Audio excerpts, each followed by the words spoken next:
I'm Ashley Chancellor. I'm Dakota Chancellor. And we are Collateral Gaming.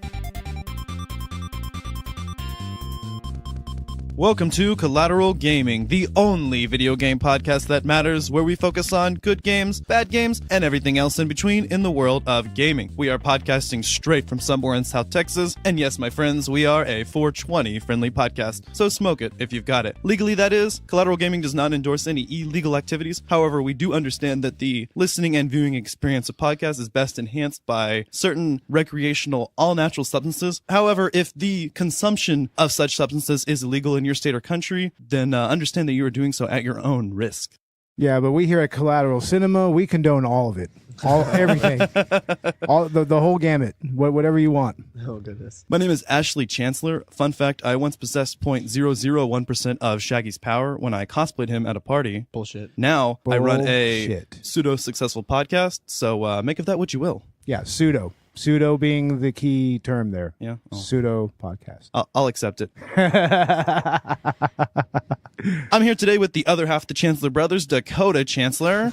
And we're also chilling here with Bo Maddox and Robert Ortegon of Collateral Cinema. Hey, everybody. Yo, yo, yo. So we decided we'd go ahead and give them a couple mics, let them punch in some comments here and there. It looks like Bo is playing the game that we're doing right now. What do you think about that?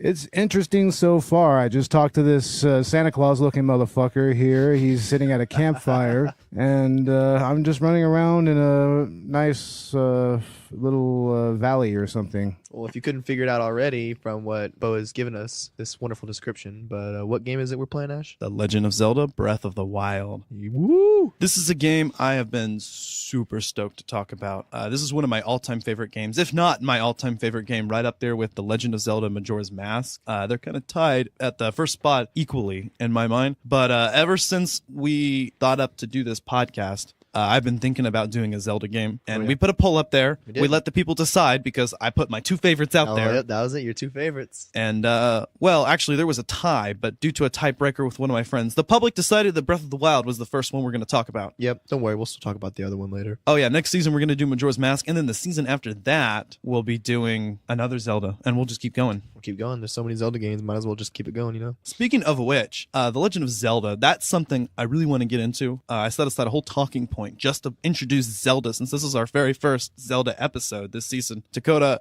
now, you're not nearly as involved in the game fandom, but I know that we've both played a lot of Zelda. I know that I've introduced you to a lot of Zelda. And what do you think? Oh, I love Zelda. I love the lore, the story, everything that goes on in the games. I started with, which one was my first one? I believe it was Wind Waker. Wind Waker was my first. I think Wind Waker was my first as well. I played Wind Waker, and I played a little bit of Spirit Tracks, Phantom Menace on the DS. I had both of those. That was fun. And then I played the original Zelda. And then I played a little bit of Ocarina of Time. And, you know, I loved them all. I mean, they're wonderful games. Did you say Phantom Menace? I did. That's Phantom Hourglass, bro. Oh, whatever. You're mixing up fandoms. Stop thinking of fanboys. Star Wars.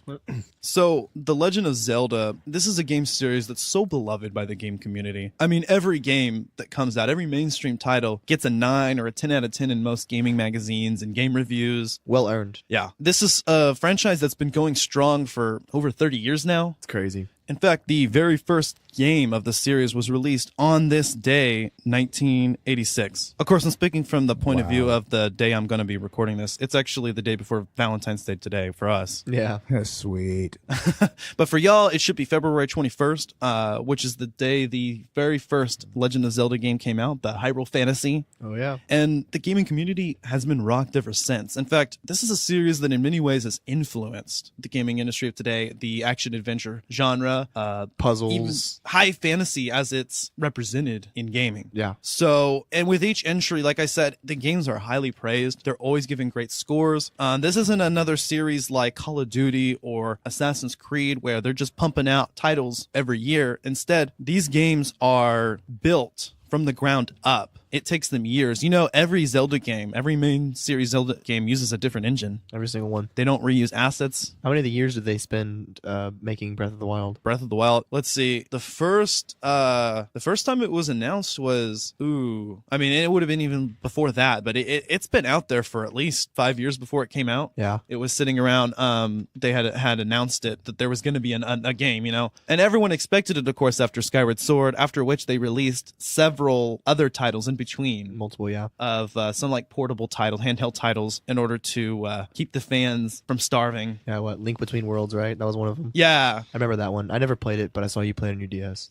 But what sets Zelda apart? Why is it so beloved by the gaming community? Well, being one of the defining action-adventure games to exist, it sets quite a few tropes, and several of those are really what makes gaming so special. I wanted to be a game designer because of playing The Legend of Zelda: The Wind Waker. I remember coming into it, and for the first time, like, I just felt so invested in the storyline. I felt like, you know, I was in the first dungeon, Dragon Roost Cavern, and I really felt like I was this boy who had been thrust into this world. Yeah, no, you're right. You're totally right. You feel so involved in the story. Such an immersive feeling, and that's just only made better by, and in ways defined by, the puzzle-solving aspects. Now, for me, I've always prided myself on appreciating intellectual type things. I know that comes off as a little pretentious, but I like to be challenged. I like my brain to be active. And so for me to pick a game that I love so much, it really had to do something for me. And I immediately got that with Zelda, the sense of figuring things out, you know, solving the puzzle, and then the rewarding chime at the end. Did you know that, I believe it was Miyamoto who said that, or may have been Aonuma, who said that intentionally making the player feel like they're smarter than they are. You're right. Is a key aspect of important. Solving puzzle type games. Even if it's something that, you know, would normally be considered simple, if you present it to the player in a way, in that aha moment, and you make them feel smarter, you've accomplished something. You know what? Playing Breath of the Wild, I really felt that. I mean, I would finish a shrine, you know, and I'd be like, wow, how did I figure that out? Like, you know, it just, you're using your brain in great ways, and it's pretty cool. Do-do-do-do-do. Yes, exactly. Every time you hear that noise, you know, yes, I did something right. So not only that, but it's the amount of effort that goes into each game. It's the deep story that's interwoven. And even though gameplay historically has always come first with Zelda, story remains just as important. And the developers are definitely concerned with producing a story that's worth telling for generations, a legend. Oh, yeah.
The history of the royal family of Hyrule is also the history of the Calamity Ganon, a primal evil that has endured over the ages.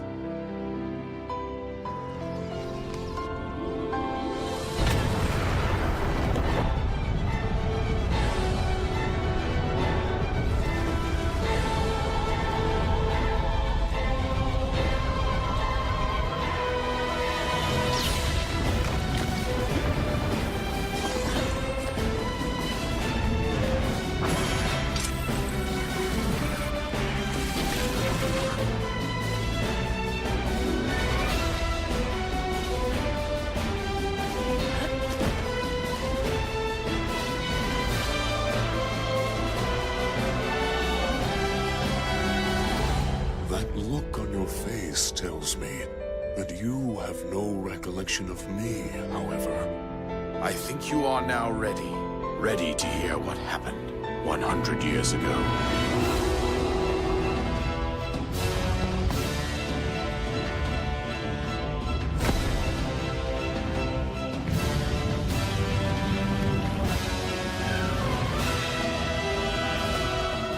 Everything I've done up until now, it was all for nothing.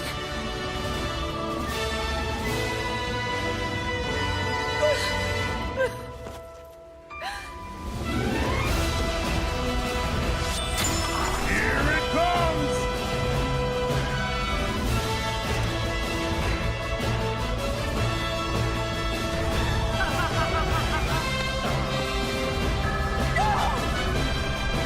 You must save her, my daughter.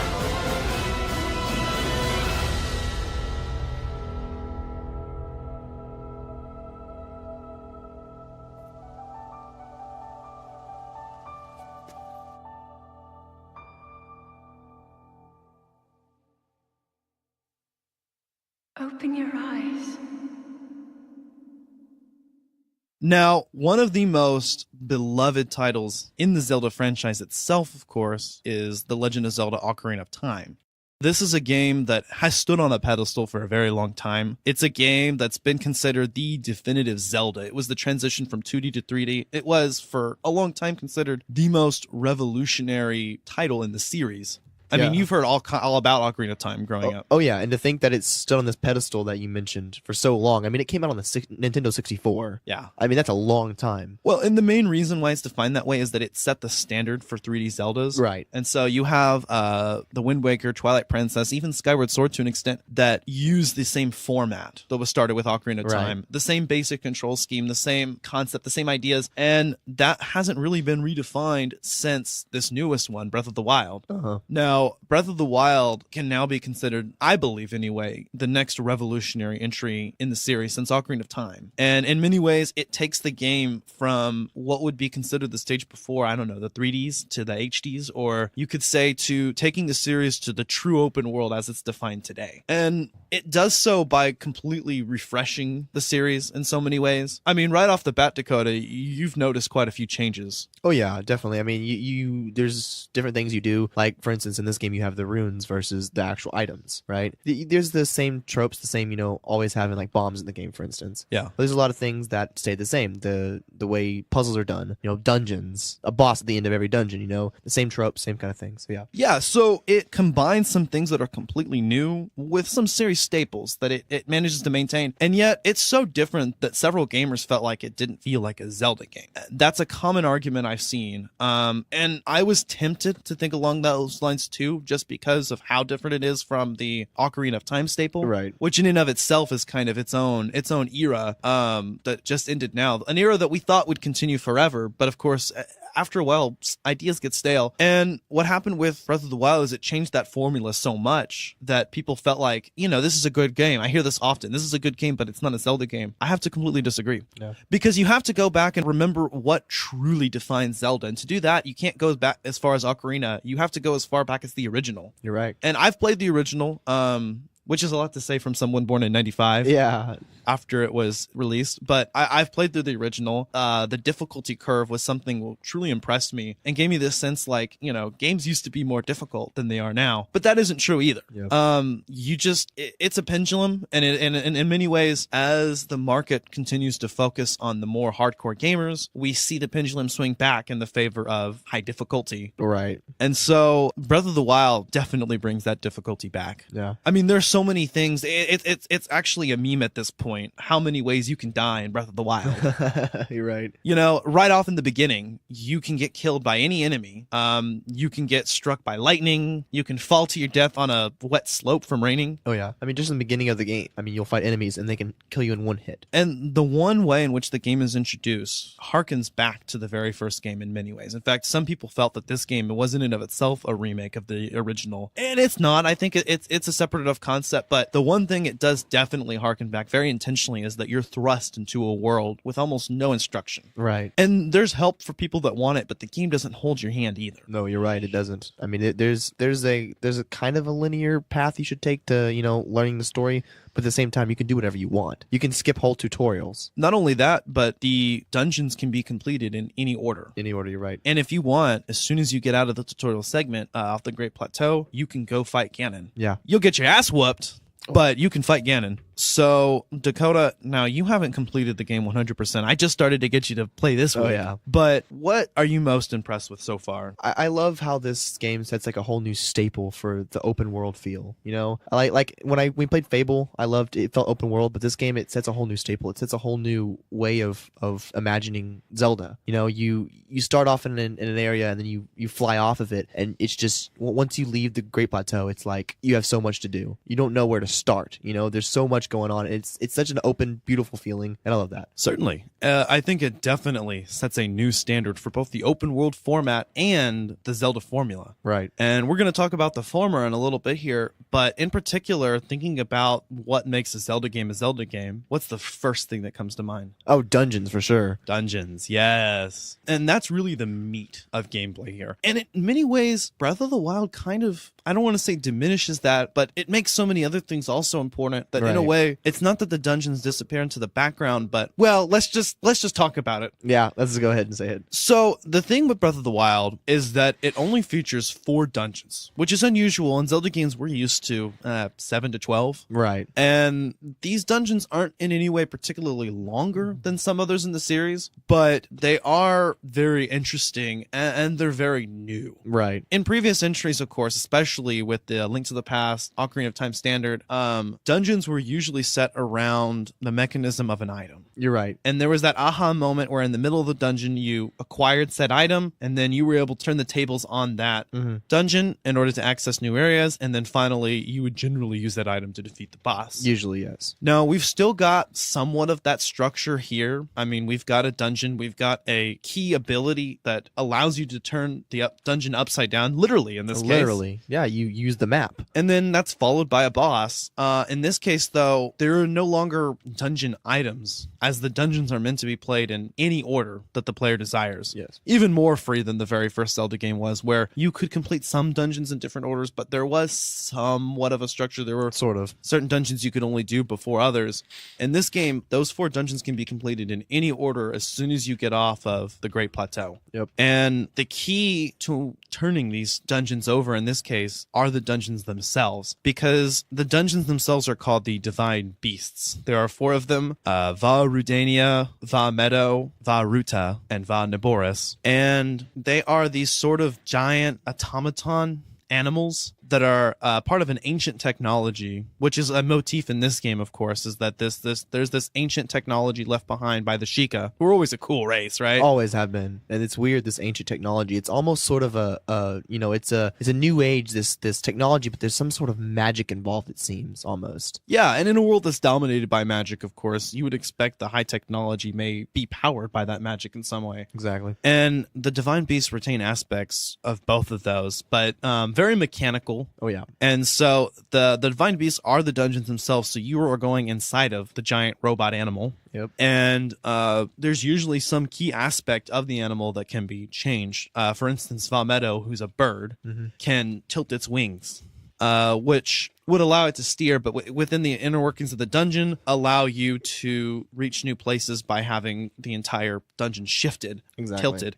Not dissimilar to the Forest Temple in Ocarina of Time. Oh, I remember that, actually. Yeah, the one where you could be turn the whole thing upside down. Yes. And then the Stone Tower Temple in Majora's Mask, which can literally be flipped. Oh, yeah, you're right. I remember that. Yeah. Oh, so it's not the first time this aspect has kind of been explored, but it's put to great use in this game. It's not the gimmick of one dungeon. It's the environment of all of them. Yeah, all 4 of them are that way. Yeah. And so you have like the wings on Valmeadow. You've got a trunk for Varuta, which is Varuto. an elephant, and the trunk can spill water into the dungeon. Yeah, which is actually useful for puzzles and whatnot. Which makes it a water dungeon that's actually a really fun water dungeon. Really, really, really fun water dungeon. And water dungeons in Zelda are typically frowned upon Mostly, yes. because they're usually very, very frustrating. Fuck you, water temple.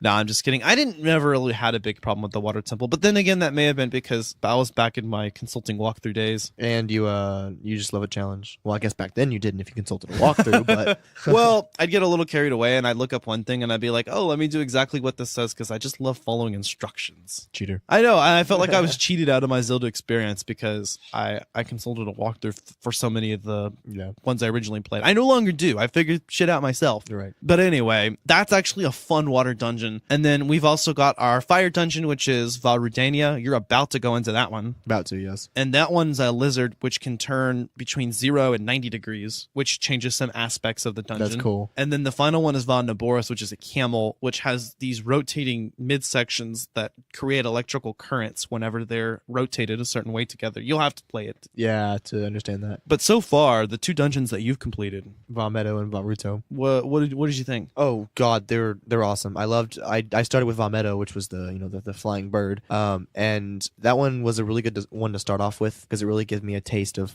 how these dungeons are. And it's in the air. It's completely in the air. This ancient beast. And so you fly up and you get to it, and you would get ability where you can fly up eventually. But I noticed immediately the motifs, the tropes between different Zelda games as soon as I entered the dungeon. You notice that pretty immediately. Yeah. And Valmedo is commonly chosen as one of the early ones, either Valmedo or Varuta. I would most recommend as some of the starting points because the learning curve isn't too hard on those, and the abilities gained from those 2 divine beasts are Super important. very important to have early on. Mm-hmm. So you get your updraft ability, Rivali's Gale, Yep. and the healing ability, which is kind of like a fairy, which is Mipha's Grace. Mm-hmm. And then you also, of course, get Urbosa's Fury from Vondaboris, which is an attack that kills all the enemies on screen by charging your attack. That's cool. And then you get Daruk's Protection, which is like the shield around your character that protects you from all damage until that has to cool down. Nice. Yeah, kind of like Nehru's Love. No, those 4 divine beasts may seem like a little, though, because there's only 4, and like we said before, they're not incredibly long, not any longer than any other dungeons in the Zelda franchise. But those 4 main dungeons are complemented by 120 mini dungeons known as shrines. Now, the shrines range from just very small dungeons in their own right, with their own puzzle-solving motifs, to one single battle. One single battle, Which is kind of a mini boss battle. Usually, yeah. And so they utilize all of the major incorporating features of the game. Mm-hmm. And of course, chief among those are what really replaces the items in the series, which are, of course, using the Divine Beast as well. Yeah. And you get those from the first 4 shrines that you complete on the Great Plateau in the tutorial segment. Mm-hmm. And those are the runes, right? Runes, yeah. You get your 2 bomb runes. You get your remote bomb. Well, they're both remote bombs, but one of them's your sphere bomb, and then you get your square bomb. Yeah, that's basically one rune, but it's separated into 2. They give it to you in the one shrine, but it separates into 2. There's your Magnesis, right? Isn't that what it was? Yeah, Magnesis. Magnesis, and that's your it's kind of self-explanatory. You can pull things towards you and away from you. Things that are made of metal. You can lift and manipulate. Yeah, you can freely. It's like, what is it? Telekinesis, but with metal things. Yeah. There's stop time one, which is stasis, allows you to any moving object really. You can stop time and you can stop it, and it's really helpful for a lot of puzzles. One of the big aspects about that ability, that rune, is that when you stop time, you can actually usually hit the item, and you can hit it enough times that it'll actually, whenever the time unfreezes, it'll be hit in the direction of what you were hitting. Right. So you hit it a bunch of times, and it's gonna go flying once the time is done. Yeah. And then there is Cryonis. And Cryonis allows you to build little water towers out of ice towers out of the water, which is pretty cool. And it's pretty helpful because there's also some points in the game where you fight enemies who throw ice blocks at you, and you can also shatter them. So that's pretty cool. Yeah, that was a hidden feature for that one. So yeah, you've got your remote bomb, which is of course your Zelda bomb, but it can be detonated remotely, and it comes in 2 forms, one that rolls and one that stays in place. Which allows you to have 2 bombs out at once. Right, and you can have 2 bombs out at once and detonate them separately. Yeah. And then you've also got, like Dakota said, your magnesis, which allows you to fully manipulate any metal objects, which is useful for creating platforms and moving heavy objects, Right. opening certain metal doors, things like that, certain mechanisms. There's stasis, which obviously has a lot of uses. You can keep moving platforms in place, stops gears, and build up kinetic energy in an object to send it launching. That's it exactly. See, I gotta say that's gotta be the most useful rune. It's definitely the coolest ability, and it's one of the most game-breaking ones, too. Yeah, it is. Not completely game-breaking, because a lot of it's intended. A lot of it is, agreed. You can tell a lot of situations. You're like, I can use that here, but sometimes you feel like, wow, this was just like so easy, Yeah. But that's really what their intention was. I mean, there's other ways you can do it, other ways you can pass puzzles. I think you mentioned that this game has multiple various pathways at which you can do things, complete puzzles and whatnot. Most of the puzzles are intended to be solved a certain way, but there is more than one in the game where you can solve it an easier way. I remember in Va Meadow, there was this really complicated puzzle that I didn't immediately remember how to do, and before I knew it, Dakota had already solved it by using stasis. Build up. But like that's in the game, and I've seen some things like people about to launch an object using stasis and then getting on top of the object and launching themselves up into space. So that's a really fun ability to talk about. Oh yeah, I mean I remember lifting a door once in one of the puzzles with stasis when I shouldn't have. There was a little hole underneath and I put bombs under it and I put it in mode and I lit the bombs. They went off, lifted the door, and I got under the gate in time. It's pretty great actually. There's actually a shrine that works like that uses a bomb to lift up an object. Well, that's cool. What I was supposed to do was stasis actually. Or not stasis, Cronus. I didn't realize it, but there's a water puddle underneath. So I could have just used the ice tower to lift it up, but it was cooler my way. Yeah, and then there's Cryonis, which, as we said before, allows you to create ice pillars in water. You can have up to 3 at once, and you can cross any body of water that way. Oh yeah, it makes everything super helpful. You can block projectiles to you coming quickly if you're in water, and you can also use it to solve certain puzzles like lifting grates above water. Yeah. And those 4 abilities, those runes, are used throughout the 4 dungeons and throughout the 120 shrines. Some of the shrines and dungeon puzzles resolve around different aspects and different mechanisms, but in general, the runes keep coming back. You can upgrade the runes even further to Remote Bomb can have a larger radius, and Stasis can be used to freeze enemies if you upgrade them. And there's also the Camera rune, which allows you to take pictures of things, and you can then later use it as a sensor. Yeah. To find the thing that you took a picture of, which is really cool. That's this game's version of the Wind Waker pictograph figurine. Yes, I remember that. Kind of a little bit of a staple in certain games. So the shrines, to me, really are what turns this into a full-fledged dungeon adventure, even though they're isolated and they're in different spots, which also in some ways enhances the experience for me. It really does, yeah, because you're going along, doing your going for the dungeons, you're on your way there and you just see shrines on the way, and it's nice. You can just stop by, do them at your leisure. It feels like, and by the time you've gone to all the dungeons, you probably got most of them done by then. Yeah, even though that is the case too.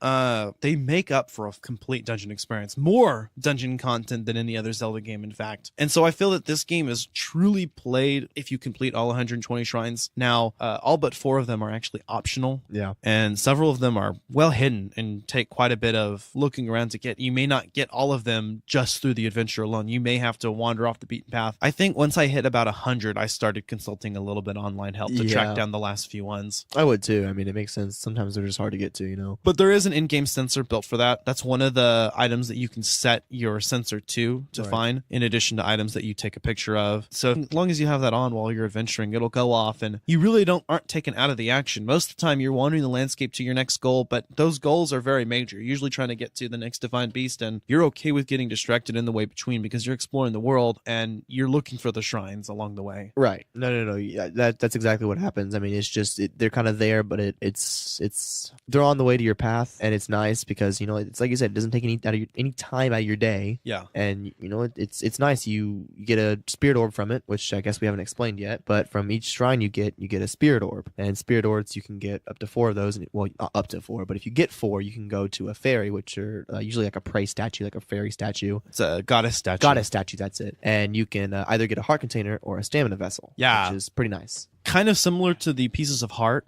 in past Zelda games where you collected 4, or in Twilight Princess 5. 5, yeah. And in the original, in Zelda 2, 2 of them. But usually 4, where you collect 4, same number, to form a heart container. Right. Which gives you more life energy, another heart that you can lose. In addition to being able to spend spirit orbs on the heart container, like the piece of heart, they can also be exchanged for a stamina vessel, which gives you, extends your stamina wheel and allows you to perform stamina actions like sprinting, climbing, swimming, etc. Gliding. Now, the stamina aspect was something that was hated in Skyward Sword. A lot of people weren't happy with, a lot of people within the Zelda community. And although that was a high-praised game within the gaming community, within the Zelda community, it had several flaws in the eyes of many fans. I mean, I love it, but I definitely can see where the complaints are. And one of the complaints was the stamina. But this game implements it better because at least that stamina is expanded. Right, right. So this is the second game to feature stamina, but a lot of other games do too, like Skyrim, Elder Scrolls.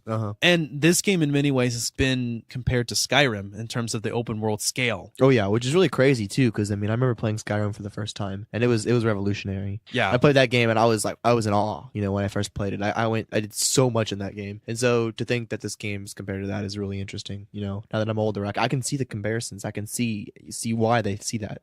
Makes sense. Elder Scrolls really is one of those pioneering major open world games. Oh, for sure. Mainstream open world That's games. another open world staple, just like Breath of the Wild. And Zelda for the first time starts to utilize some of those open world aspects that are now commonplace in the era of gaming. I've said before on this podcast that open world is somewhat of an expectation now in the gaming world. Yes. And so it's hard to find a groundbreaking title nowadays that doesn't have the open world aspect to it. Right. And that's a good thing because the open world format is one that's highly praised for ultimately giving the player the most amount of choice to be the player they want to be. Exactly. And some games give you more of the illusion of an open world, but this one really actually is really free. Yeah, no, you and I were recording the commentary earlier. Yeah. And we started the game and we just had to look at how beautiful it was for a second, You start out and you look on a cliff and you just look out and you can see everything, and it's just so beautiful, and it's just this seamless open world where it feels like you just walk anywhere, which is exactly the case. You can walk to anywhere, and if you see it on the map, you can go there. Yeah, early on when the game was announced, I believe it was an interview with Aonuma, who was playing the game with them, and he said that any mountain in the distance you could go to. Yeah. That's true. I mean, there are game borders, but the world doesn't feel close at all. At all. You can walk across the entire map, which is bigger than Skyrim, by the way. Not quite as big as The Witcher 3 or Grand Theft Auto 5. Yeah. But it's up there with some of the biggest game worlds, and it's definitely the biggest Zelda game world to date. 100%, yeah. But anyway, you can walk across from one side of the map to the other, and you can have activated every section, have gone from border to border, and yet not have explored every location in the game. Oh, yeah. Even after logging almost 200 hours of gameplay. Or was it closer to 500? I think it was closer to 500. Yeah. After logging almost 500 hours of gameplay, which is tracked in-game in the pause menu, and a feature that was added in a patch with the DLC that allows you to see the path that you've been on. And through that path, I was able to realize that even after playing through all of that, I hadn't explored everywhere on the map. At all. You could see the direct path that Link takes in the story, or within the map from the very beginning, and there were definitely parts of the map I hadn't explored yet. I could still...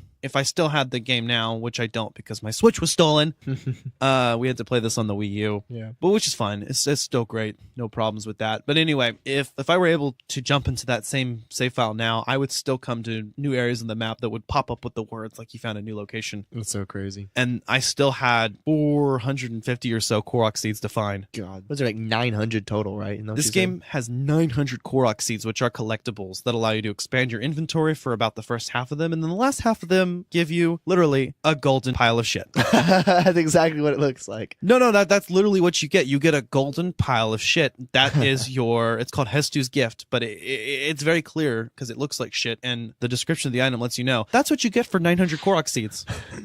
And the satisfaction of having wasted hundreds of hours of your life. Hundreds of hours, literally. I mean, there's no way you can get those without some kind of online help. At all. I mean, someone did, but I reckon the process was walk lawnmower style across the map.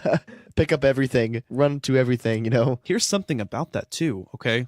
When the game developers were making this game, they had a few people test and find the pathways that players least followed. The nooks and crannies they recorded from each of those players, those test players, and that's where they put the Korok seeds. In the worst spots possible. Usually the seed is associated with some kind of puzzle. It can range from diving into a circle of lily pads to lifting up a rock to throwing a rock in a circle of rocks to a block puzzle using magnesis, dropping an apple in a basin, picking an apple off a tree, literally anything. Flying into a bunch of rings with your glider. Yeah, there's these small puzzles, several variations of which hard to see in the environment, and you can come across it, and that's another thing that keeps you busy in the game. And they're like little puzzles, so it's still fun. Somehow this game really made that side questing not a hassle. And if there was any complaint I had about Zelda, it was that after playing games like Assassin's Creed, which does do a good job of making side quests entertaining and engaging, Zelda before kind of had a weakness of maybe making it feel like subpar to the main story. This game doesn't. It solves that dilemma. And this is coming from my favorite game series ever. And this game completely trumps so many of the formulaic aspects for that, and bringing it to the open world, taking ideas from other games but truly setting its own staple. And that's what Zelda does. That's what it's done from the very beginning. Nintendo is seen as kind of a family friendly feature, and yet Zelda has been in our hearts. Even people in their 30s 40s. My dad played the original Zelda. So what do you think about the game, Bo? I see you're playing it over there still. Oh man, this is actually pretty engrossing. I mean, it's been a while since I played a Zelda game, honestly, and this is really, really cool. And I mean, I like the Wii U, actually. Is this your first time playing a Wii U? Yeah, it actually is. It's actually a decent console. Just suffered from a bad lineup. I really think so. Yeah. But Zelda Breath of the Wild truly starts from the beginning, goes back to the roots, and I think that's why it appeals to so many gamers, such a wide variety. New gamers, new Zelda gamers will like it. People like me that grew up with the Ocarina of Time format already having been a major staple and being an expectation are excited by the change. And then even old gamers that started with the original, like my dad, because it really harkens back to that. And at the same time, it's something completely new. And part of that aspect, like we said before, is the open world, is the ability to complete any dungeon in any order, and making the side quests engaging, the collectibles still entertaining. Nothing feels like a chore or a hassle in this game at all. And more often than not, you find yourself wandering off the beaten path and still having fun. Still, I constantly was heading to a dungeon, and every single time I was heading to a dungeon, I get taken astray doing something else. I'd see a new location, I'd see a tower, I'd see something. I'd go towards it, and every single time it didn't feel, like you said, like a hassle. It felt natural, it felt right, and as soon as I was done, it just went back on with the quest. Nothing feels like a chore in this game. And so the side material is just as compelling and just as interesting as the main quest. Something that you don't see except in, Elder Scrolls, which we mentioned before. We're going to have to do an Elder Scrolls game like Skyrim. We're going to have to. So the other important aspect, of course, of Zelda, other than world building, other than the gameplay, the dungeons, and the open world format that has persisted throughout the majority of all Zelda games. I mean, we can say that all Zelda games are in some way or another open world, right? Some more than others, but this one is the only one that truly meets the standard of open world as it's defined today. But beyond that aspect even, we've also got the story. Well done there, young one. Now then, the time has come to show you who I truly am. I was King Rome Bosphoramus Hyrule. I was the last leader of Hyrule, a kingdom which no longer exists.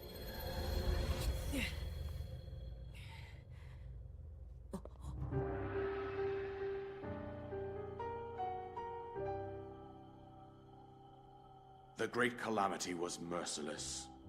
It devastated everything in its path, a century ago. It was then that my life was taken away from me. And since that time, here I have remained in spirit form. I did not think it wise to overwhelm you while your memory was still fragile. So rather than that, I thought it best to assume a temporary form. Forgive me. I think you are now ready to hear what happened 100 years ago.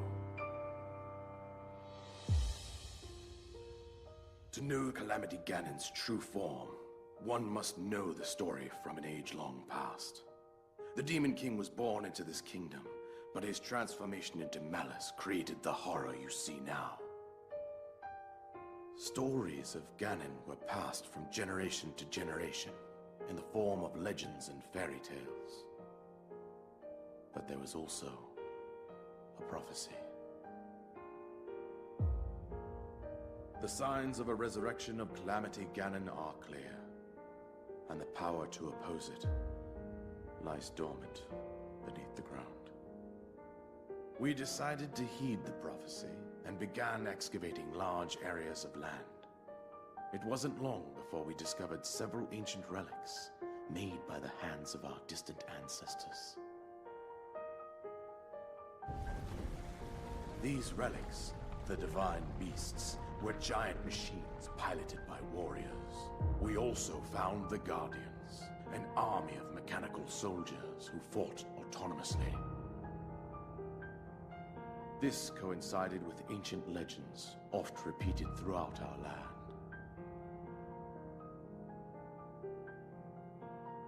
We also learned of a princess with a sacred power, and her appointed knight, chosen by the sword that seals the darkness. It was they who sealed Ganon away using the power of these ancient relics. 100 years ago, there was a princess set to inherit a sacred power, and a skilled knight at her side. It was clear that we must follow our ancestors' path. We selected 4 skilled individuals from across Hyrule and tasked them with the duty of piloting the divine beasts. With the princess as their commander, we dubbed these pilots champions, a name that would solidify their unique bond.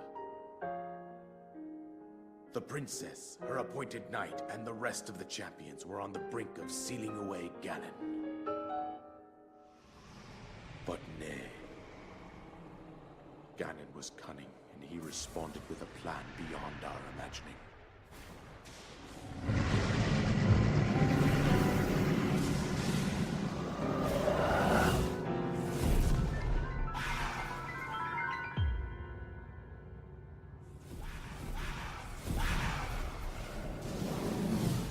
He appeared from deep below Hyrule Castle, seized control of the Guardians and the divine beasts, and turned them against us. The champions lost their lives, those residing in the castle as well. The appointed knight, bravely wounded, collapsed while defending the princess.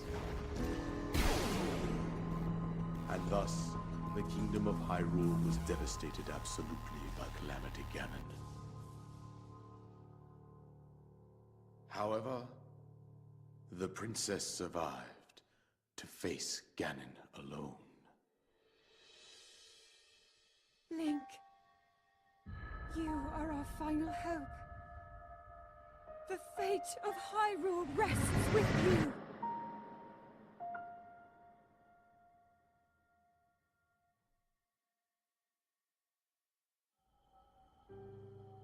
That princess was my own daughter, my dear Zelda.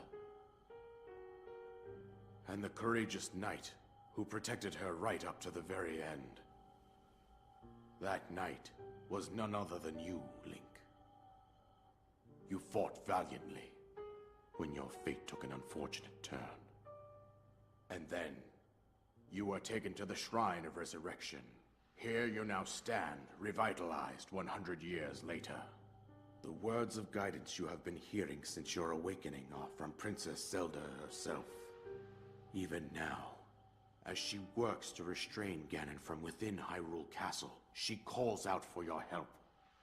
However, my daughter's power will soon be exhausted. Once that happens, Ganon will freely regenerate himself, and nothing will stop him from consuming our land.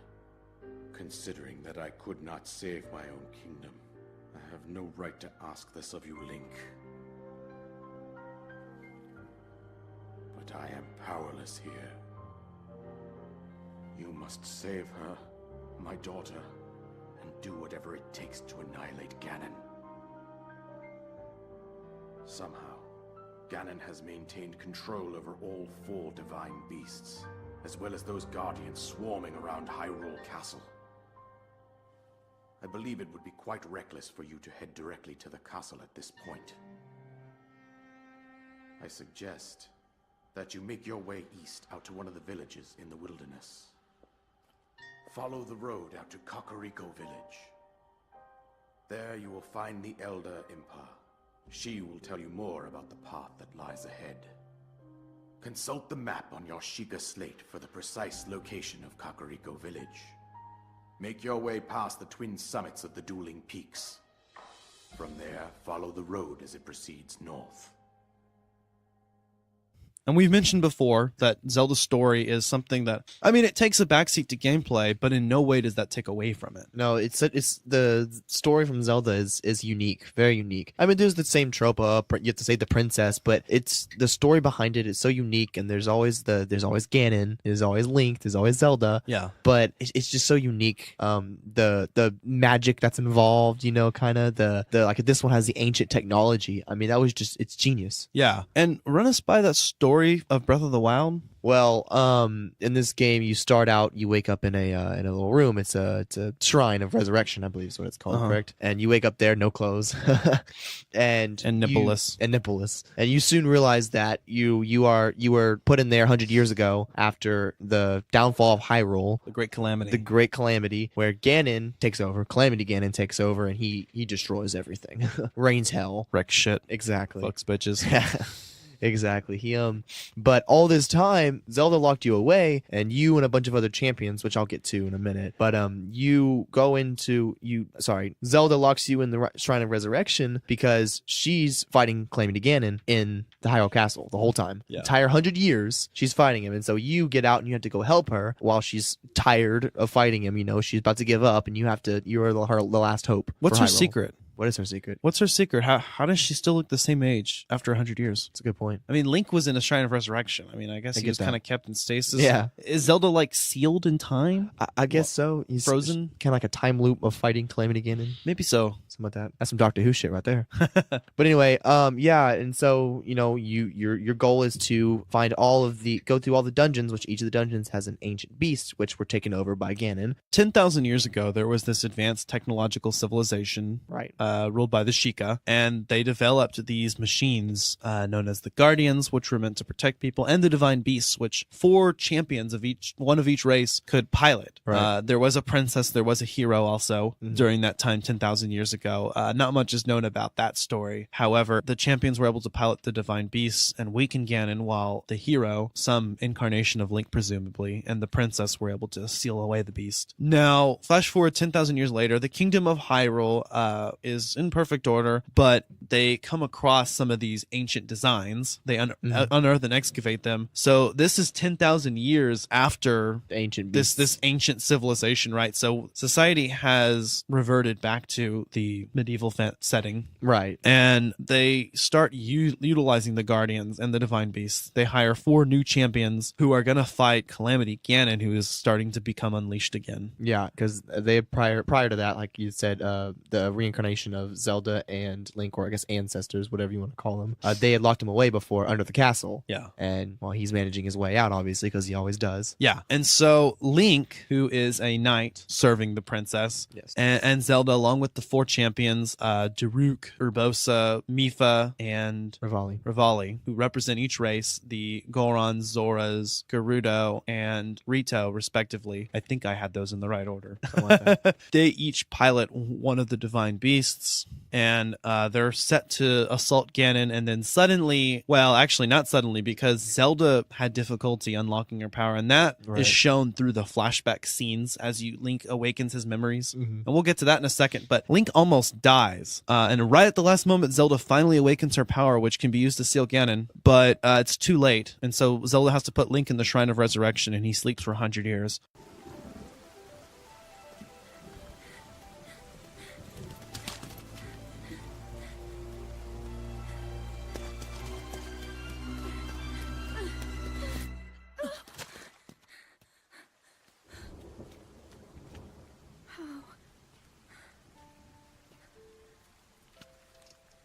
How did it come to this? The Divine Beasts, the Guardians, they've all turned against us. It was Calamity Ganon. It turned them all against us. Everyone. Mifa, Urbosa, Rivali, and Daruk. They're all trapped inside those things. It's all my fault. Our only hope for defeating Ganon is lost. All because I couldn't harness this cursed power. Everything I've done up until now, it was all for nothing. So I really am just a failure. All my friends, the entire kingdom, my father most of all. I tried and I failed them all. I left them all to die.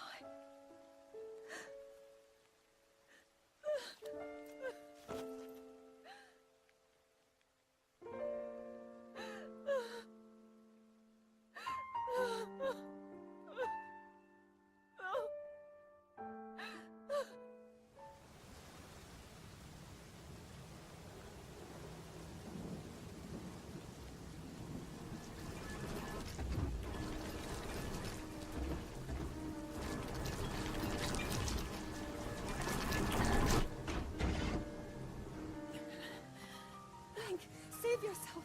Go. I'll be fine. Don't worry about me. Run!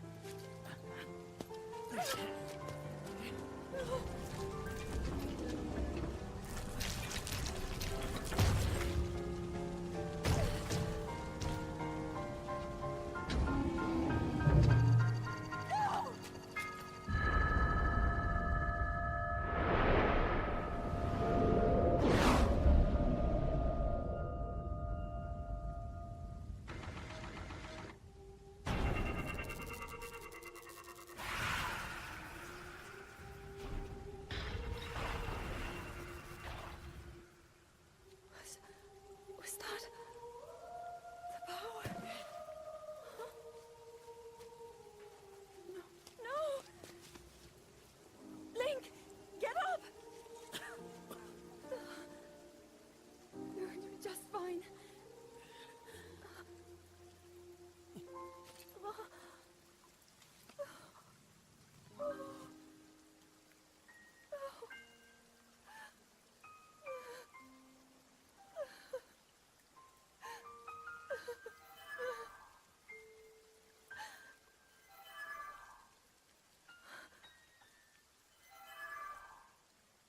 Sword. So he can still be saved? Princess!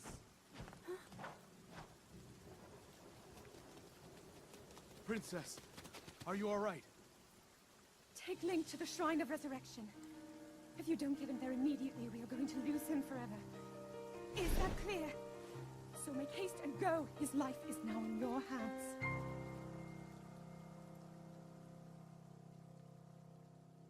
Now, none of this is given to you when you start the game. None of it. You start, and the only thing you know about Link is his name. That's it, yeah. Which, It's kind of all you really need, you know? At first, you start the game, you're like, okay, fresh, clean slate, where am I going? And then you realize you have so much backstory that you don't even know, and it drives you to keep playing the game because you want to learn these memories, yeah, pretty quickly, you get the main story in the beginning. So one complaint about this game is that in the very beginning, the tutorial segment, you not only get what's basically the whole story for the game, the major twist, but also all 4 of the abilities that you're going to use for the rest of the game. Yeah. But in a way, that's just redefining what makes Zelda Zelda. You're right. And in any case, having found out that story, you get to learn more and more and more about the struggle, about getting to that point, and what ultimately led to Link almost dying and being put in the Shrine of Resurrection, even putting away the Master Sword. Yeah, exactly. Which, for the first time, is an optional item in this game. Yep. I think it's kind of necessary if you want to get the full story. But like I said, you can go straight for Ganon. Yeah. Well, I think I really love what this game does is it focuses less on, you going towards, you fighting Ganon, right? You go to fight Ganon and that's the path you take. You fight Ganon, you save the princess, etc. This one, instead of focusing on the future, what you're going to be doing, it's almost like it's focusing on the past. Yeah. It's been so much time, you're learning your memories, what happened in the past, the ancient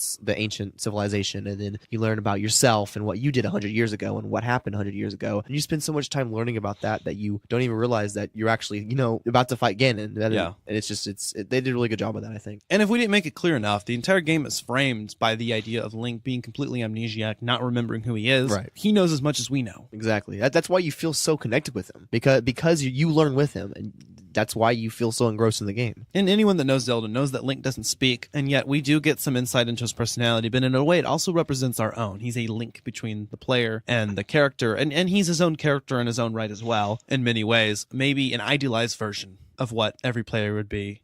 Courageous, which is his biggest attribute, of course. A little smarter, able to solve puzzles, and strong. Right. Now, there's another aspect, of course. I mean, with every Zelda game, we look at how they stand alone as a game, but we also look at where they fit with the continuity. Right. Of course, there is an official Zelda timeline. I remember spending many nights staying up trying to figure out how exactly the game's connected, because we have some direct sequels, Zelda 2 to Zelda 1, Majora's Mask to Ocarina of Time, and we have games that reference other games. Wind Waker and Twilight Princess both reference Ocarina of Time and hint at the split timeline that we all knew was a reality. Of course. Finally, after fans trying to cobble together for years, they've developed an official timeline. Nintendo finally released it. It's not perfect because, like I said, gameplay always comes first in Zelda, so the story kind of comes, afterwards, and even then, it's focusing on making a good story, a good legend to tell people, rather than trying hard to fit it in with the continuity. Link is not a static character. Link represents many characters, usually of which you can name whatever name you want,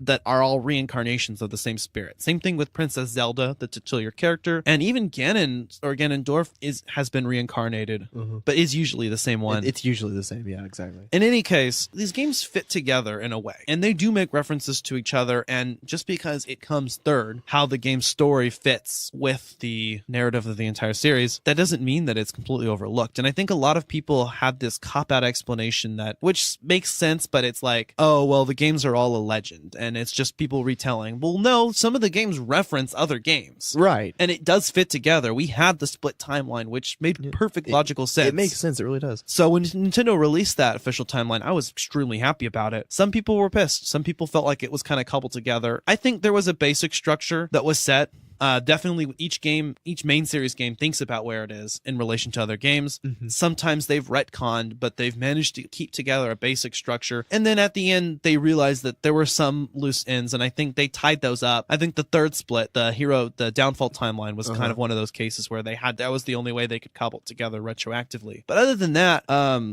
it has always been cohesive in a way, and you can kind of tell that it was somewhat intentional. It really was. They had a plan behind it, and I don't think it was cobbled together. I think it's a smart timeline. I think they did a really good job, and they haven't given us an exact place for Breath of the Wild yet, but the theories that we have seem to make sense. Au contraire, there has been a development, but I will get into that in a minute here. I think it was partially intention, but at times when they had to sacrifice continuity for gameplay or the story of that game, they did, and they did make some retroactive continuity changes, which is okay because it was still able to get fit together. So it's somewhat intentional, and somewhat it was cobbled together a little bit. Right. But in any case, the biggest question people have had since before Breath of the Wild was released is, where does Breath of the Wild fit in the timeline? The short answer, it doesn't matter. That's the too long didn't read version. Yeah. And not in a sense that, okay, the timeline doesn't work anymore. The timeline is gone. We're retconning it. It still exists, but in many ways, this is a reboot of the series, which is another way that it makes it revolutionary. Exactly. No, you're absolutely right. This relates to Ocarina of Time, which is seen as the keystone of the Zelda timeline. Pinnacle. So a game that could truly equal that would have to do something different, and that's basically rebooting the timeline without completely resetting all continuity. A soft reboot, per se. And the way it does that is what I believed before the answer was revealed was a convergent timeline. Those three timelines eventually converge, and the way in which that happens, at least is the way I can tell from what developers have said, and this is something, a theory I had before developers said anything, and it fit what they said later, and that was that after so many years, eventually the events of all three timelines happen. That's that age-old, no matter even if you change time, it always does the same thing trope. And Breath of the Wild makes references to all three timelines. Right. Adult, child, and downfall timelines. And if you're a Zelda timeline theorist or fan, you may know what I'm talking about here, but it doesn't effectively fit in any one of the timelines. It makes references to the others.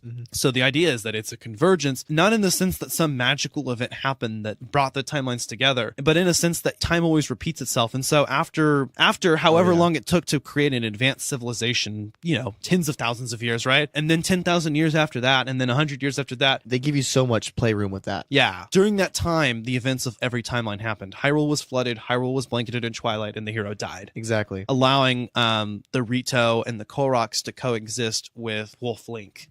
Yeah. Aspects of the downfall timeline as well. So Ocarina of Time is the divergent point of the timeline. It's where the timeline splits. It's where before the unified timeline becomes 3, the only thing that could match that is a convergent point, and that's what Breath of the Wild is. That's why it's revolutionary even from the storytelling perspective. Now, story isn't completely incorporated in the game. The character development's awesome. Absolutely. But the story, I feel, was a little, I don't want to say weaker, it's just less entwined. And yet, at the same time, you create your own story. I see what you mean there. Yeah, and the very plot twist is given in the beginning, and I think that's why it feels that way. Right. But in different ways, it's revolutionized here once more, especially when you consider the timeline placement. And developers later went out and said that Breath of the Wild takes place in whichever timeline you want it to be. Mm-hmm. It can happen in any timeline, which I think means it happens in every timeline. Because if theoretically all of the events of all 3 timelines could happen in one, they could happen in any one of those, given that same amount of time. Very good point. Right? So I think that was as good as confirming the convergence theory. Some people are still sticklers. They think, well, it's downfall. But I really think convergence makes the most sense. And I think that was 100% intentional. Or maybe 90% intentional. Right, yeah.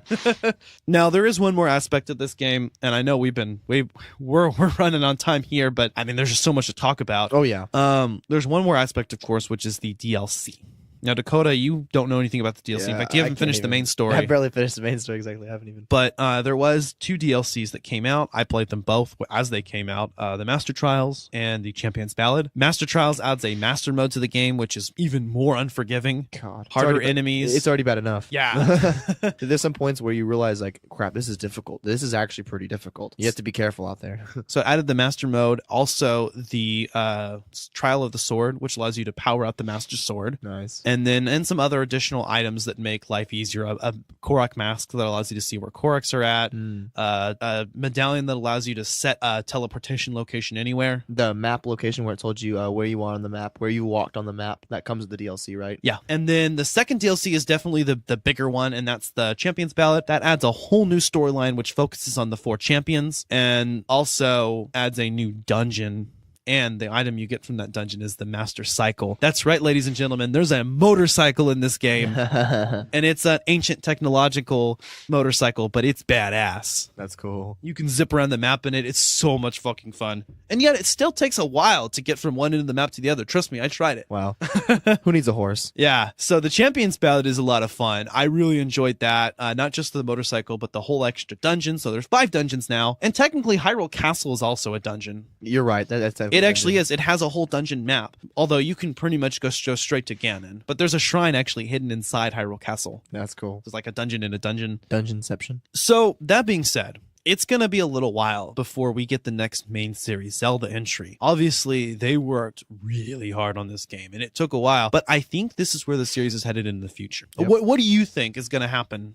Well, you can definitely tell, like you said, that Breath of the Wild, it paid off. The time they spent on it, it paid off. It's a great game. I think I could see they've got a lot to go on here. I mean, they've got 10,000 plus years to play with. They could add a game up in there, They could add a game post this, continuing on with the storyline. And I think, like you said, because of this new convergence idea, going with that, I see them, like you said, this almost a reboot. And so they can go anywhere. They can go anywhere they want. They can go through that 10,000 years. They can go to the ancient civilization before that. You can go wherever you want because they've given this soft reboot, like you mentioned. And they can go anywhere. That's the best part about the timeline reboot. Like I said, the soft timeline reboot, that's really what I think is the best reason why this works so well, is that not only does it cater to both the fans that love the timeline and don't want to see it go, and the fans that say, I don't want anything to do with that, but this allows the developers to go in any direction they want. Now they're not restricted by putting each entry in the complex timeline. They can say if it happens after Breath of the Wild or somewhere in that interim period, it doesn't matter which timeline it's in, which is nice. It allows you to reboot, but also they can go back and they can place a specific game anywhere they want to. Yeah, they can still go back. It's honestly the smartest thing they could have done. And so going forward, though, I really think that,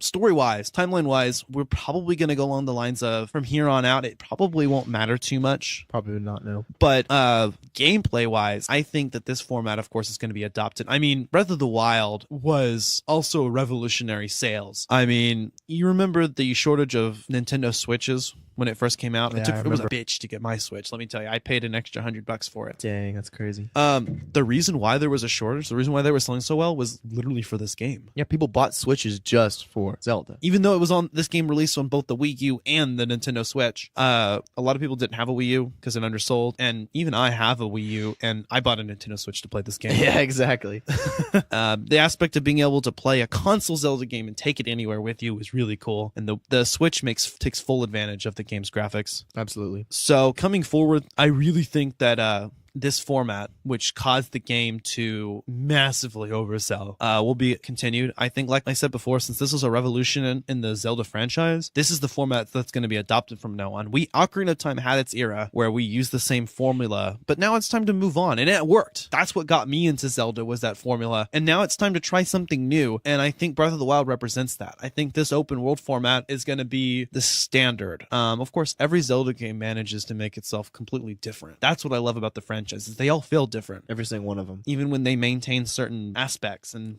they have staples. Right, like even with Ocarina of Time and Majora's Mask. I mean, that was like, it was the same world, you know, but it's such a different game that you feel so, it's crazy. Speaking of which, that's what I would like to see. If I could ever think about the perfect game for me, right? Because I said there's aspects I love of Breath of the Wild, and there's aspects I love of Majora's Mask for different reasons, and that's why they're my favorite games in the franchise. If you could take the open world of Breath of the Wild and combine it with something that was really unique, like Majora's Mask did, a special game mechanic unique to that game, Right. that would be awesome. In fact, personally, I would envision an open world version of Termina, That would be cool. utilizing the same Link from Majora's Mask and Ocarina of Time, the hero of time, who then comes back to the land maybe 7 years later, but like 70 or 700 years have passed for Hyrule. Yeah. I mean, for Termina. For Terminator, yeah. It would be nice to see, like you said, a way of making those games, you know, a lot, like making a game with aspects from both of those. You know, you play Majora's Mask and you feel the sense of haste. You know, you have to hurry. You have to get things done. And Breath of the Wild, they kind of give you that feel in the beginning, but you really realize that you can kind of do whatever you want for however long you want to. And maybe this is nostalgia me talking, or the traditionalist in me, but I think a game in the future that took what Breath of the Wild brought to the series and combined it with some of the aspects that I grew up with Zelda, which ultimately were somewhat diminished in this game, but not necessarily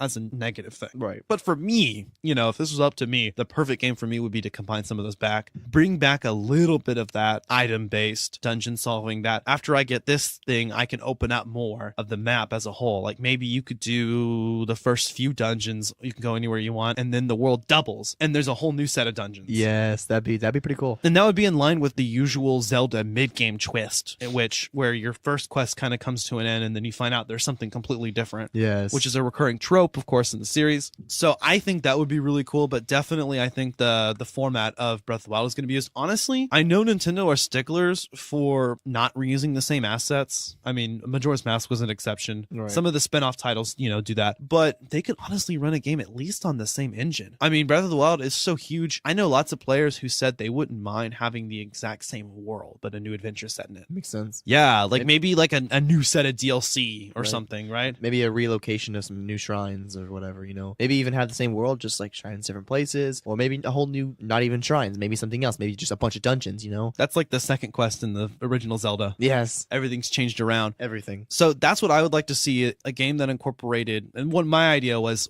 a Majora's Mask sequel, which itself is an Ocarina of Time sequel, but specifically set in Termina, but an open world Termina that's been aged by a few hundred years, but it's the same Link as an adult. That would be cool, and have some kind of time changing mechanic similar to the 3-day cycle, but not exactly the same. Another one would be a sequel to Twilight Princess that took place in the Twilight Realm, which we haven't explored before. That'd be pretty cool. Or a remake of the original Zelda told, with the same story, but expanded on and made into this new format. Because if you I would say combine Zelda 1 and Zelda 2 somehow into one story, Right. into one game, and the Zelda 2 map could actually be bigger. It could be. If they magnified it, right? Because even the original Zelda, I don't think is to scale. And the original Zelda map is a small section of the Zelda 2 map. So that could be even huger than Breath of the Wild if my measurements were accurate. Imagine if that. they magnified it at the right ratio. That'd be crazy. Yeah. But in any case, those are just kind of my throw off ideas. I love to throw in Right. with games I like, and I think that's going to be something I'm going to do in the future with the podcast, is throw in my ideas as an aspiring game developer. What would I do? Where would I take this series? I often think about that and write that down in notes. But in any case, Dakota, are you super excited to see where Zelda goes next. Absolutely. I hope they take their time making a new game. Not that I don't want to see a game quickly, but I want them to take as much care as they did in making it like they did with Breath of the Wild. I love the aspects that were in this game that, we talked about this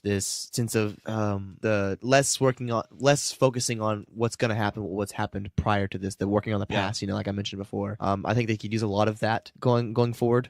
Like you said, use this game style, maybe even the same engine. That would be great. Yeah. And I will say this, I have an answer for you, Dakota, about not having to wait for the next Zelda, but also having plenty of development time spent. And that's their pattern of releasing some of the handheld games. I don't want to say spin-offs because they're still considered entries in the main series, right, but they're not the mainstream console games. And usually those are on handheld devices. Of course, now the Switch is both Nintendo's console and handheld device, but that'll be interesting. But they actually have already announced something just this week. Really? They're doing a remake of The Legend of Zelda Link's Awakening, which funny enough was already remade once. It was already, it was, wasn't it? Was the DX version, which was more of a port, but with some additions. It's going to be remade on the Nintendo Switch, making full use of the graphics. I saw the trailer. The opening segment, which is stills in the original game, has been changed to this anime sequence. It looks straight up out of an anime, and then the gameplay itself uses kind of this really cutesy, I love it, it's so cute, this like adorable, almost like toy-like style with kind of like these character eyes, because Link's Awakening always had aspects of that. Right. It was the first portable game in the series, and it was a very cutesy game, maybe intended at a slightly younger audience, but still very charming world, very family friendly, but at the same time one of the darker entries because the entire thing was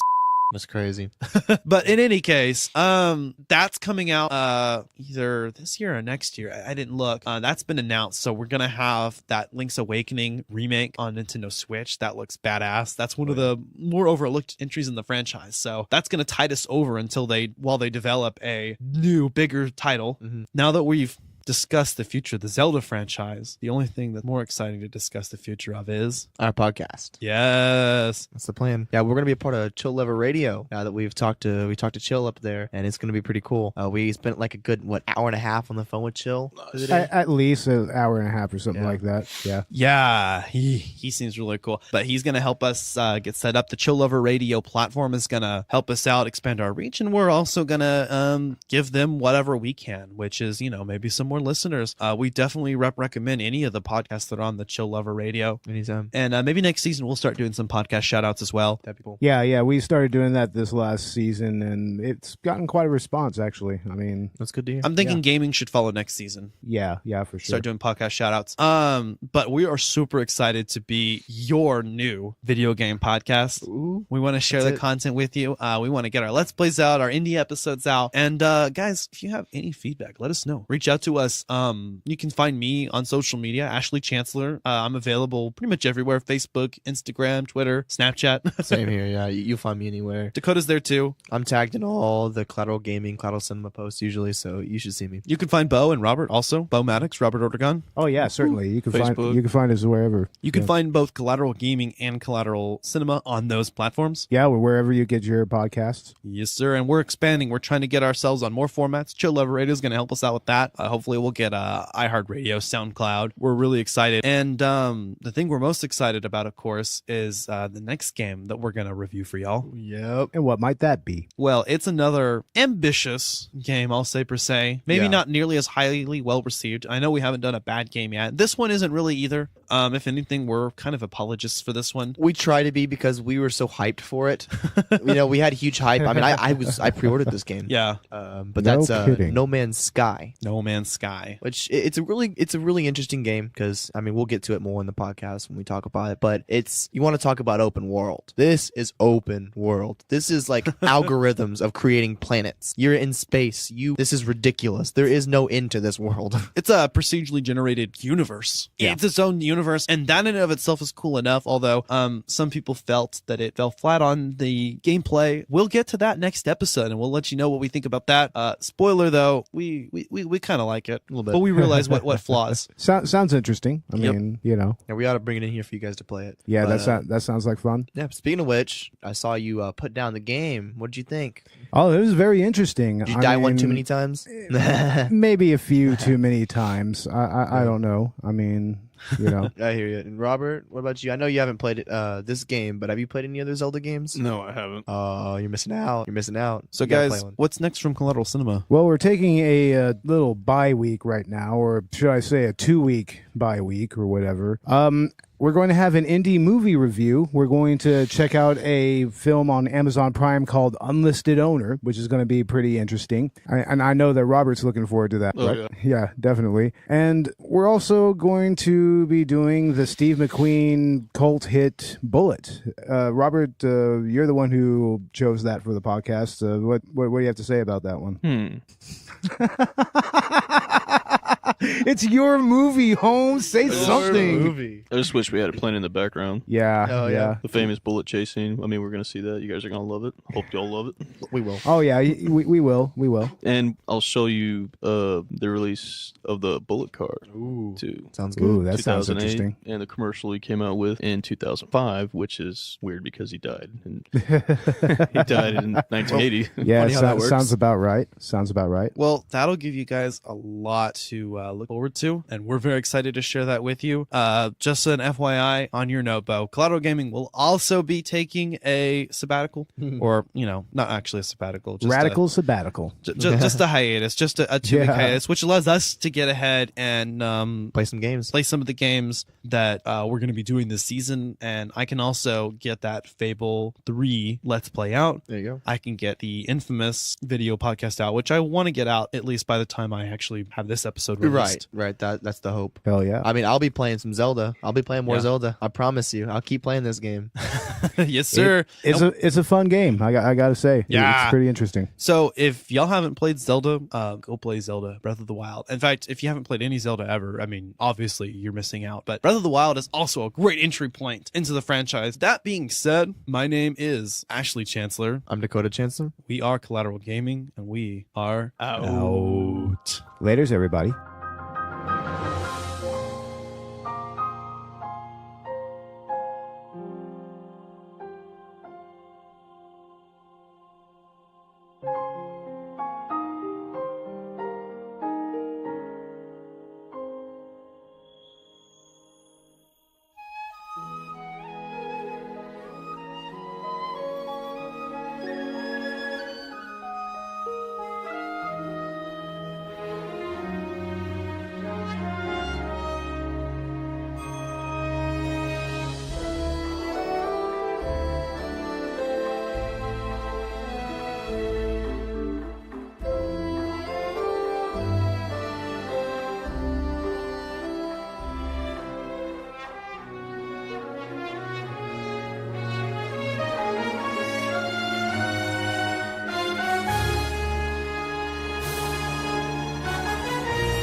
Welcome to Collateral Gaming Extras, the part of the podcast where we all take a bath together. Not again. Oh God, No. not this nonsense. Come on now. No. Splish, splish, splish. Damn it, Robert. Are we going to Splash, allow splash. this? Dakota- No. No. Splash. Robert- We cannot allow any of this. Cannot This is not condone- allowed. We cannot condone this. Did No, you, no. I think I dropped the soap. Will you pick that up, Robert? No. I'll rub your back if you wash your ankles. Oh, okay. The Man, this is already devolving into some motherfuckery. Shit. God damn it. Anyways, guys, we're chilling out in Section 9 Studios. We brought the bath here, actually. It's one of those portable baths. The water's getting a little cold, though. In any case, though, we just finished recording our episode on The Legend of Zelda Breath of the Wild, which you just listened to and you stayed behind the credits because I don't know what you're expecting, some more content out of us. I mean, we talked about that for over an hour. That was a lot of content. Yeah, it was. It We looks could like talk about it for hours. Dakota is motioning to play Breath of the Wild right now. There you go, bro. Hand it over. I want to play this That's game. right. That's right. That's right. As always, we're chilling with Bo Maddox and Robert Ortegon. What's up, everybody? Hey, everybody. Yeah, we got to deal with these hoes again. This motherfucker. God damn it. And we actually had you guys on mics for this episode too, and that was pretty cool, letting you chime in whenever you wanted. Yeah, even though I was kind of lost in the game a little bit. That's okay. That's what we Yeah. want. We want you guys to play the games while we're talking about the game, and that way we can have it running in the background still, kind of like we have the movies. Bo, I'm sorry. Interjection. You played this game and you didn't even get clothes. You're still naked. You're still naked. You're on top of the tower. You sick fuck! You sick. I wasn't aware that I was supposed to get clothing. Okay, Fuck. in the Shrine of What the Resurrection, in there are 2 chests you walk by with items in them. How hard is it to not grab the trousers and the clothes? I don't know. Bo, I don't know, man. What are you doing with your life? what bro? are you doing with your life? What have you done? Do you understand life? I was about to ask that. Do you understand life? I don't What is think love? anybody understands life. What is love? Baby, don't hurt me. Baby, don't hurt me. Guys, what were we just watching before we... Oh God. We were watching Scarecrow. Scarecrow. Yeah. Some kind of horror movie called Scarecrow. Some asylum That's pictures. pretty good. It was pretty good. I liked it. Not the classic one from the 80s, but asylum pictures, right? Oh, Yeah, man. the second one had Tony Todd in it. Yeah, and I was just wondering what the fuck was Tony Todd doing in there? What was he doing there? It's like, I mean, why was he in murder set pieces? It's like, I mean, Jesus Christ. And we've got a new poster in Section 9 Studios. Yep. Yeah, it's, Holocausto Cannibal. Terra Firmer. I don't know. I don't if know, y'all like, saw the whole that. time. Also, yeah, we watched Terra Firma as well. Fucking trauma. The entire time we were recording this podcast, I could not stop staring at it. Like, it's actually freaky. I have no idea what the hell is going on for me, there. that's just par for the course, man. I mean, shit. Like, all I see is like this naked chick with blood coming down her. I don't know. It looks like a penis coming out of her mouth. I don't know what it is. It's a An elbow, steak. maybe. It's a steak, bro. A steak? Come on now. Yeah, it's a You steak. can't even tell. But How yeah, can it's you pretty not crazy. tell what that is? That's so clear. It's precise. Quite precise. That movie It's very scares precise. me. You haven't even seen it yet. No, and I'm scared to. Oh, I have such sights to show you, motherfuckers. God damn. Well, you know what? I'm going to show you 2 girls, 1 cup. Okay? No. I'm Stop it. fine with 2 girls, 1 cup, bro. I mean, that doesn't faze me at all, man. Come on now. I don't know if I can say it. We on watch live trauma television. film. We watch trauma films. Come on now. Yeah. Am I allowed Seriously. to say one man, one jar on live television? Oh God. I say television, but Yeah, that's that's quite a thing. Yeah. it's terrible. Guys, we watch Ichi the Killer, so... Ooh. Yeah. Oh, that's not that fucked up. Watch everything once. I mean, the movie literally starts with the cum shot. Cum shot. The cum shot. the credits. That was good. That was good. Cum shot. Come on, that was my dad joke on that episode. Does that qualify as a dad joke? Like, I mean, it's seriously? an inappropriate dad joke, but A dad joke. it's the same nonetheless. category of puns. Gross. You know, because I'm a expecting dad, so I have to work on my dad humor and my Oh dad my bod. God. Your dad bod. My dad bod. It's on its way. I need to get dad tats. Oh wait, no, it's already here. What qualifies as Oh. what qualifies as dad tats? Shoulder tats. Shoulder Metallica, tats. Oh my Megadeth, God. One on each side. Metallica. This motherfucker. Megadeth, the CFH tag. A Harley Davidson on one arm. Oh my God. I like how I motion to my shoulders, but they can't see me. They can't see you. No, they can't see you, and The government can, Yes, they can. Through your Oh iPhone. yeah, and they put drugs in your food. Isn't that so? All the high fructose corn syrup. God damn it. I'll believe it. I cut myself off soda actually for the most part. I treat myself once in a while, but Yeah. I treat yeah. myself. You want to know what I cut out? Animal byproducts. That's your Boop, intermission. Stop overloading my goddamn mics, bastards. Sorry. Fuck. We just had to protect the world from Bo's vegan preaching. Oh my God. What do you say? Meat is murder? Meat is murder, dairy is rape. Oh man. That's so cliche. That's so. I don't hear that care. and I don't cringe. care. I cringe a don't little care bit if just you hearing it. cringe. You're gonna hear it, and I'm gonna make you watch Earthlings. Fucking asshole. Well, I you know promise what? you, no matter what movie I watch, no matter what I do, I will still continue to eat meat and drink dairy. And I abuse the cuckoos in Zelda. I abuse the cousins. Oh, that's good. Always have to abuse the cuckoos. Gotta get the chickens. Free the cuckoos. Free them all. You would like that one mission in Fable 3 where you have to free the chickens? Yes. I say free all the chickens. Chickens are decent people. Chickens are people too? Yes, arise chicken. You ever see Chicken Run, man? Yeah, man. Yeah, man. Come on. Haven't y'all ever seen Chicken Run? I mean, Jesus I Christ. barely remember it, but yeah. Get out of here. Oh, Get whatever. out of here. Whatever. I'm walking The in. Wallace and Gromit I'm stuff. walking here. Damn. Guys, what's next? What's next? What's the next real movie we're doing? Like, not to say that indie movies aren't real movies, but I mean, like, what's the We're next doing. full-length film? Well, I think we already went over this in the episode. We're doing Bullet. Bullet. Oh yeah, we are it. doing Bullet. Bullet. Yeah, Steve McQueen's Bullet. straight up. Damn. We're doing No Man's Sky, and then later on, we're doing indie game Hello Neighbor. Which is a lot of fun. Oh man, I'm actually looking forward to that. Hello Neighbor is actually a really good show, awesome. or a really good game, I should say.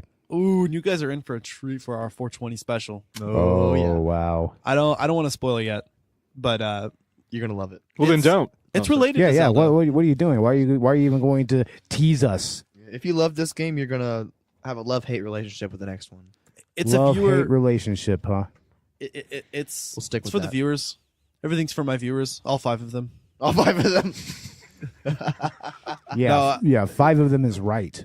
I'm just kidding. I know. I think we're at like let's check 34 downloads, and that was I think before I uploaded the infamous episode. So I need to check it out again. But Yeah, guys, like, Collateral Cinema is now at 1,340 downloads. Ooh.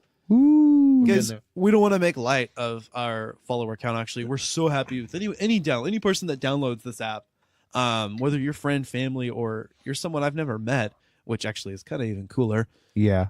We're yeah. so happy. Collateral Cinema, Collateral Gaming. We just want to share content with you guys, and we're so happy to do it. I mean, we're having a blast.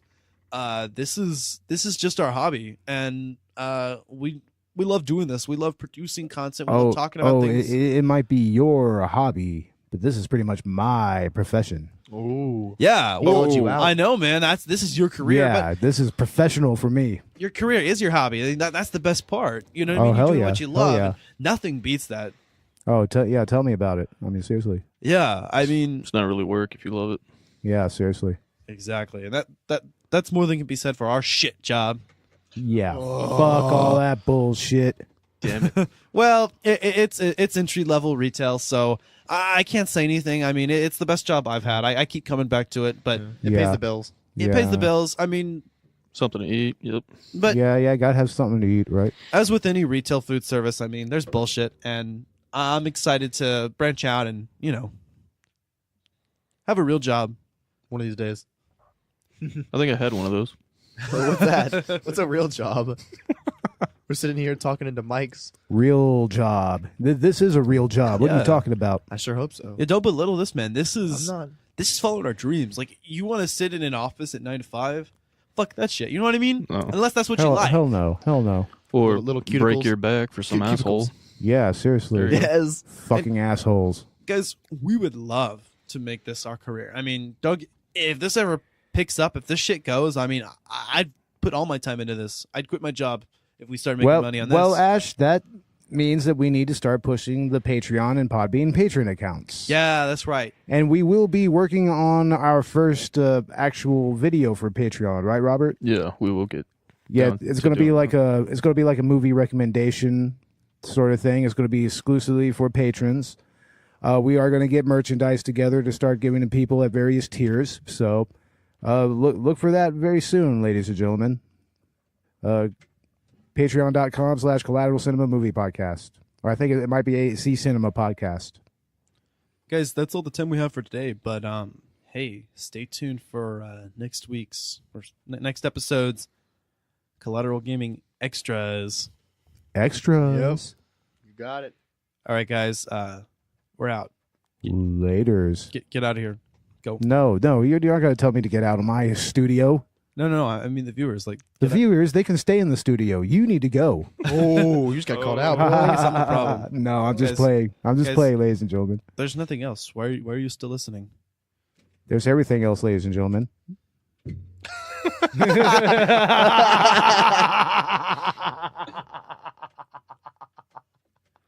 I have the last word. Bye. Collateral Gaming is an L Company production. All music and game clips are owned by their respective creators, are used for educational purposes only, and are fair use. Please don't sue us. We're poor.